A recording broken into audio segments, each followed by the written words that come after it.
নমস্কার বন্ধুরা, সঞ্জয় জুয়েলার্সের পক্ষ থেকে আবার আপনাদের জন্য তিনটি নতুন কালেকশন নিয়ে এসেছি। একটি চোকার, একটি সীতাহার ও একটি কানবালা। চোকারটির ওজন হচ্ছে মাত্র 18 গ্রাম 200 মিলিগ্রাম, সীতাহারটির ওজন হচ্ছে মাত্র 20 গ্রাম 400 মিলিগ্রাম এবং কানবালাটির ওজন হচ্ছে মাত্র 5 গ্রাম।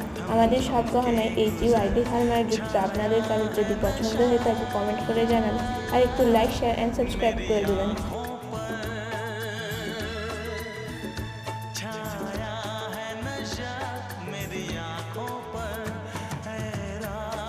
जरा थम थम के गुजर, रात जरा थम थम के गुजर, मेरा चांद मुझे